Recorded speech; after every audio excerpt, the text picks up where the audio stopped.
দ্বিতীয় বিয়ে যাই করছে তারে লুচ্চা কোন, আমি বলি আপনি আরো বড় লুচ্চা। আপনাদেরকে জানাই দেই, আল্লাহ তাআলার এমন কোন নবী নাই যে দুই বিয়ে বা একাধিক বিয়ে করেন। সোশ্যাল মিডিয়ায় সহজ ভাষায় কোরআন হাদিসের আলোচনায় তরুণদের উদ্দেশ্যে আবেগী বক্তব্য এবং বিভিন্ন সমসাময়িক বিষয়ে স্পষ্ট মতামতের কারণে দ্রুত ভাইরাল হন তিনি। বিশেষ করে ইউটিউব ও ফেসবুকে তার ছোট ছোট বক্তব্য লাখো মানুষের কাছে পৌঁছে যায়। তবে জনপ্রিয়তার পাশাপাশি বিভিন্ন সময় সমালোচনা ও বিতর্কেও ছিলেন আলোচনায়। দ্বিতীয় বিয়ে যাই করছে তারে লুচ্চা কোন, আমি বলি আপনি আরো বড় লুচ্চা হয়ে উঠেছেন মাওলানা রফিকুল ইসলাম মাদানী। ব্যক্তিগত জীবন নিয়ে তিনি খুব বেশি প্রকাশ্যে কথা বলেন না। এই কারণে সামাজিক যোগাযোগ মাধ্যমে নানা আলোচনা, গুঞ্জন ও কৌতূহল তৈরি হয়েছে। ভক্তদের একাংশ বলছেন, একজন আলোচিত ব্যক্তির ব্যক্তিগত জীবন নিয়েও মানুষের আগ্রহ থাকতে পারে।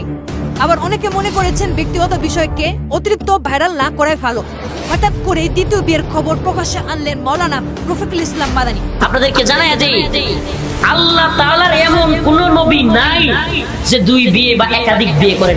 স্ত্রী সন্তান কনসেপ্ট করার পর শারীরিক এবং পারিবারিক বাস্তবতার কারণে নাকি তিনি দ্বিতীয় বিয়ের সিদ্ধান্ত নিয়েছেন।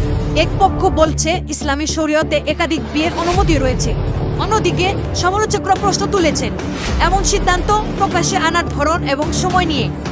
সব মিলিয়ে বিষয়টি এখন সোশ্যাল মিডিয়ার অন্যতম আলোচ্য টপিক। সোশ্যাল মিডিয়ায় এখন বড় প্রশ্ন, মাওলানা রফিকুল ইসলাম মাদানীর দ্বিতীয় বিয়ের কারণ নিয়ে যে আলোচনা চলছে সেটা কি আদৌ যৌক্তিক? অনেকে বলেছেন সাধারণত সন্তান না হলে দ্বিতীয় বিয়ের ঘটনা শোনা যায়, কিন্তু এখানে উল্টো দাবি।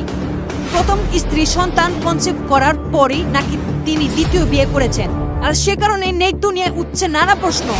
কেউ জানতে যাচ্ছেন যদি এটাই কারণ হয় তাহলে ভবিষ্যতেও কি একই ঘটনা ঘটবে। আবার অনেকে বলেছেন ব্যক্তিগত সিদ্ধান্তকে অতিরিক্ত ট্রল বা বিদ্রুপ পরিণত না করাই উচিত। সব মিলিয়ে বিষয়টি এখন সামাজিক যোগাযোগ মাধ্যমে তুমুল আলোচনা জন্ম দিয়েছে। তিনি বলেন, ইসলামের ইতিহাসে প্রত্যেক নবী একাধিক বিয়ে করেছেন। এই মন আপনাদেরকে জানাই দেই, আল্লাহ তাআলার এমন কোন নবী নাই যে দুই বিয়ে বা একাধিক বিয়ে করেন। মাওলানা রফিকুল ইসলাম মাদানী তিনি দাবি করেন, আমি ইচ্ছে করে করিনি, বাধ্য হয়ে করেছি। এই এক মন্তব্যেই এখন সোশ্যাল মিডিয়া ভাইরাল। অনেকে জানতে যাচ্ছেন কি সেই পরিস্থিতি যার কারণে তিনি নিজেকে বাধ্য মনে করেছেন।